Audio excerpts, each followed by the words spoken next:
Israel के रक्षा मंत्री ने गाजा के अंदर ग्राउंड ऑपरेशन को हरी झंडी दे दी है। जल्द ही गाजा के अंदर इजरायल की टैंक आर्मी और ग्राउंड फोर्सेस जाने वाली हैं और ऐसे में अब इजरायल की सेना की सबसे बड़ी परीक्षा होने जा रही है।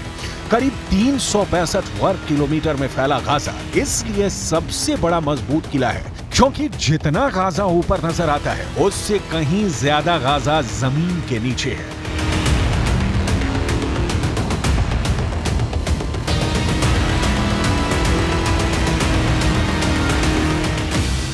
गाजा के इन सुरंगों में 2 मंजिला इमारतें होने के दावे किए जाते हैं और इनका रास्ता सुरंगों से होकर खुलता है।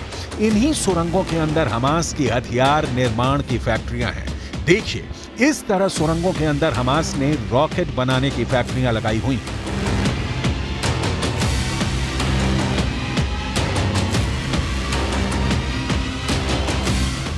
दावा किया जाता है कि गाजा के अंदर 500 किलोमीटर लंबाई की फैली हुई सुरंगें हैं। इन सुरंगों के अंदर हमास के आतंकी चूहे की तरह छुपे हुए हैं और जैसे ही इजरायल की सेना गाजा के अंदर घुसेगी, हमास के आतंकी इजरायली सेना पर टूट पड़ेंगे।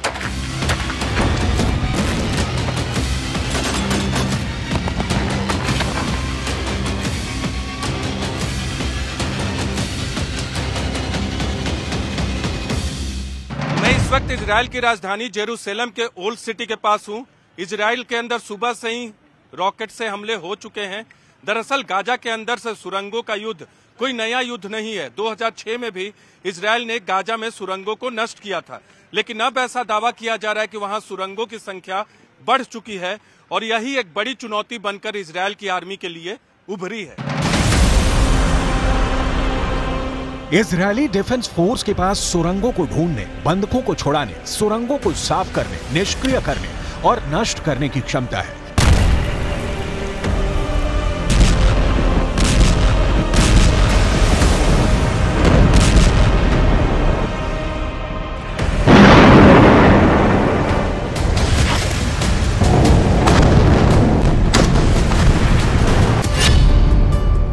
इजरायली आर्मी के पास याहलोम यूनिट है जो कि सिर्फ सुरंगों को ढूंढकर उनको आतंकियों समेत नष्ट करने में ही माहिर मानी जाती है। याहलोम इजरायल की विशिष्ट कमांडो यूनिट है जो सुरंगों को खोजने, साफ करने और नष्ट करने के लिए जानी जाती है। याहलोम सुरंगों पर वार करने वाली दुनिया की सबसे बड़ी सेना मानी जाती है। याहलोम ने ऐसे स्पेशल डॉग्स यूनिट तैयार कर रखी है जो सुरंग के अंदर घुसकर इजरायल की सेना की मदद करती है। याहलोम के पास सुरंग ढूंढने के लिए हवाई सेंसर मौजूद हैं। जमीन के अंदर ड्रिलिंग करके भी याहलोम आतंकियों का खात्मा करने में माहिर मानी जाती है। सुरंगों को विस्फोट करके खत्म करने के लिए याहलोम के पास कई विशेष बम भी हैं। इजरायल के पास ऐसे कई बुलडोजर भी हैं जो सुरंगों के दरवाजों को सील करके आतंकियों को जिंदा दफन भी कर सकते हैं। साल 2017 में ऑपरेशन नॉर्दर्न शील्ड के दौरान इजरायल की उत्तरी सीमा पर कई सुरंगों की खोज की गई थी। ये सुरंगें हिजबुल्लाह की थी।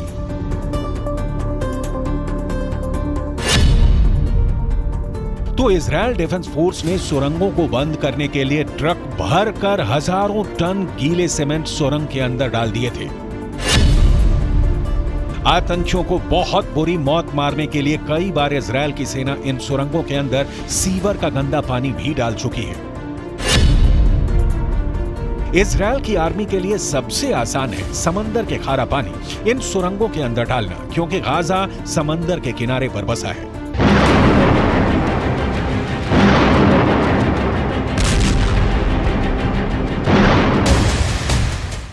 फिर भी कई कारणों से हमास की सुरंगों को ढूंढना और उन्हें नष्ट करना भी कोई साधारण मामला नहीं होगा। मिसाल के लिए याद कीजिए, अफगानिस्तान के पहाड़ी और कम आबादी वाले इलाके में जब अमेरिका जंग लड़ रहा था, तब साल 2017 में अमेरिका की सेना ने ISIS की गुफा और सुरंग परिसर पर अमेरिका का सबसे शक्तिशाली गैर परमाणु बम 21,600 पाउंड का GBU-43B मैसिव ऑर्डिनेंस गिराया था। लेकिन प्राकृतिक गुफाएं इतनी मजबूत होती हैं कि उन्हें तहस नहस करना आसान नहीं होता है।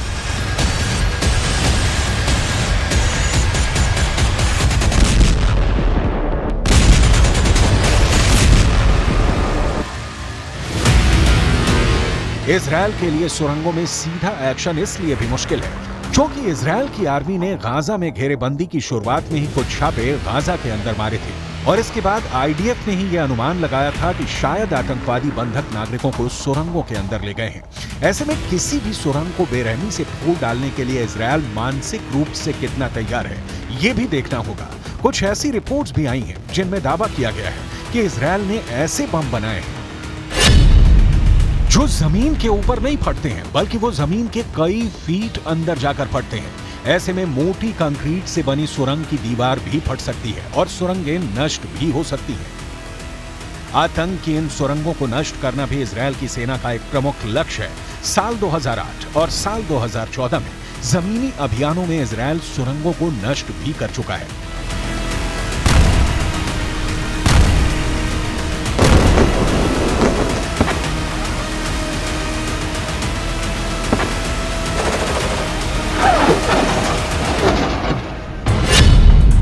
इजरायल को उम्मीद थी कि गाजा में हमास ने करीब 500 किलोमीटर तक सुरंगें बना रखी हैं। इजरायल का दावा है कि इनमें से करीब 90 किलोमीटर की सुरंग को वो नष्ट कर चुका है। यानी इजरायल के पास पहले से सुरंगों को नष्ट करने का अनुभव मौजूद है। गाजा के अंदर इन सुरंगों की वजह से अगर इजरायल ने गाजा पर भारी तीव्रता के बम बरसाए तो इससे आम लोगों को नुकसान हो सकता है। यही वजह है कि उत्तर गाजा को इजरायल ने खाली करवा लिया है। संयुक्त राष्ट्र की ही माने तो उत्तर गाजा से 10 लाख से ज्यादा लोग दक्षिण गाजा की तरफ जा चुके हैं।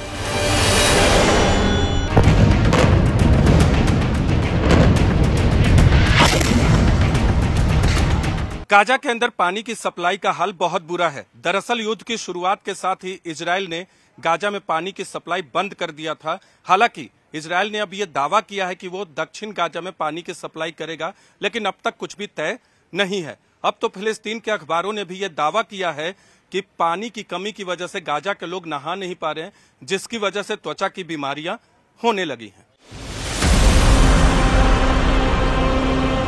इजिप्ट के पास मौजूद वो रफा क्रॉसिंग, जिसके बाहर सैकड़ों की संख्या में पूरी दुनिया से आए राहत सामग्री के ट्रक खड़े हैं, वहां पर भी वॉर गेम चल रहा है।